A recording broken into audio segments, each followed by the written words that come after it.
الدعوة الإصلاحية. هي الدعوة إلى ما بعث الله به نبيه محمد عليه الصلاة والسلام، هي الدعوة إلى التمسك بالقرآن العظيم والسنة المطهرة على المنهج الذي درج عليه الرسول صلى الله عليه وسلم. هذه الدعوة السلفية. الدعوة الإصلاحية. برنامج يتناول دعوة الشيخ المجدد محمد بن عبد الوهاب رحمه الله. إمام عالم، فهو يدعو إلى توحيد الله، ويدعو إلى اتباع النبي صلى الله عليه وسلم، ويدعو إلى الحق والهدى، يدعو إلى الإخلاص لله وترك البدع والخرافات التي بلي بها كثير من الناس. هذه دعوة الشيخ عبد الوهاب رحمه الله، سلفي العقيدة، مثل ما كان الصحابة يدعو إلى الله، مثل ما كان الشافعي وأحمد بن حنبل ومالك وغيرهم من أئمة الإسلام يدعون إلى توحيد الله والإخلاص له. الدعوة الإصلاحية. يصحبكم في هذا البرنامج إعدادا وتقديما فضيلة الدكتور عبد الله بن ناصر الصبيح، ومن الإخراج عبد الله بن شويش الشويش. إن الحمد لله نحمده ونستعينه ونستغفره، ونعوذ بالله من شرور أنفسنا ومن سيئات أعمالنا، من يهده الله فلا مضل له، ومن يضلل فلا هادي له، وأشهد أن لا إله إلا الله وحده لا شريك له، وأشهد أن محمدًا عبده ورسوله صلى الله عليه وعلى آله وصحبه أجمعين. أما بعد، فإن من الأمور المهمة التي قامت عليها الدعوة الإصلاحية التي دعا إليها الإمام المجدد شيخ الإسلام محمد بن عبد الوهاب رحمه الله تعالى بيان الشرك وتوضيحه للناس ليحذروه ويجتنبوه، ومن ذلك الاستغاثة بغير الله. قال شيخ الإسلام ابن تيمية رحمه الله: والاستغاثة طلب الغوث وهو إزالة الشدة كالاستنصار طلب النصر، والاستعانة طلب العون، والمخلوق يطلب منه من هذه الأمور كالاستنصار طلب النصر، والاستغاثة طلب الغوث وهو إزالة الشدة كالاستنصار طلب النصر، والاستعانة طلب العون، والمخلوق يطلب منه من هذه الأمور ما يقدر عليه منها، كما قال تعالى: وإن استنصروكم في الدين فعليكم النصر، وكما قال: فاستغاثه الذي من شيعته على الذي من عدوه، وكما قال تعالى: وتعاونوا على البر والتقوى.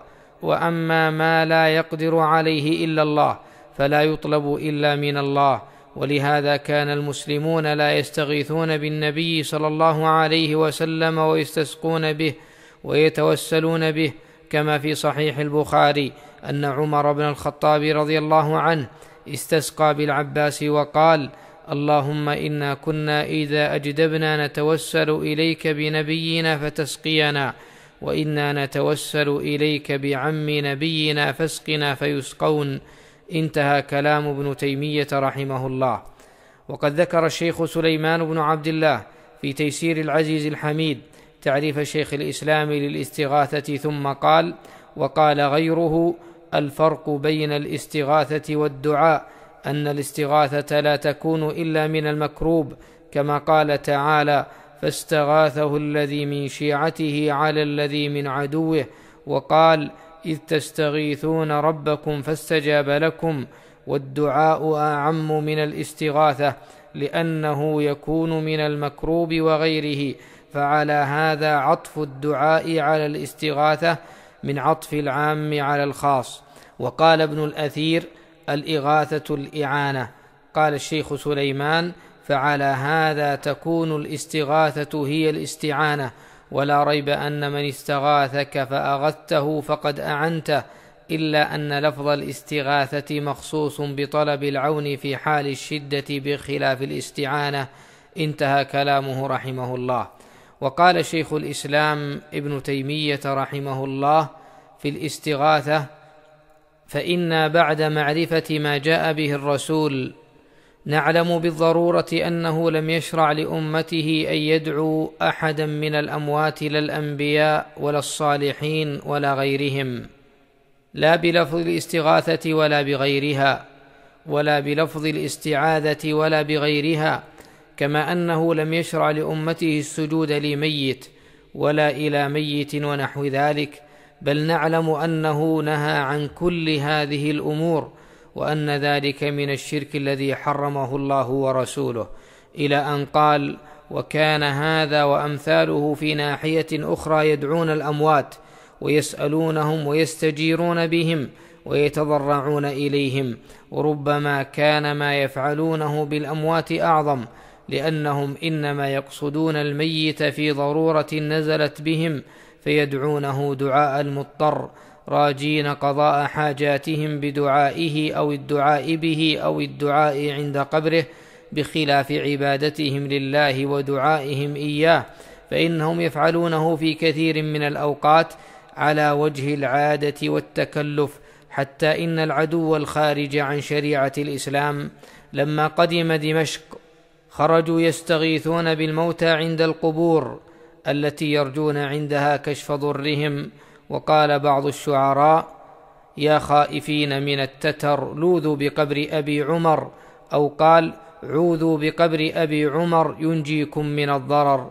يقول شيخ الإسلام: فقلت لهم: هؤلاء الذين تستغيثون بهم لو كانوا معكم في القتال لانهزموا كمن هزم من هزم من المسلمين يوم أحد، فإنه كان قد قضى أن العسكر ينكسر لأسباب اقتضت ذلك، ولحكمة كانت الله عز وجل في ذلك، ولهذا كان أهل المعرفة بالدين والمكاشفة لم يقاتلوا في تلك المرة لعدم القتال الشرعي الذي أمر الله به ورسوله، ولما يحصل في ذلك من الشر والفساد وانتفاء النصرة المطلوبة في القتال، فلا يكون فيه ثواب الدنيا ولا ثواب الآخرة لمن عرف هذا وهذا.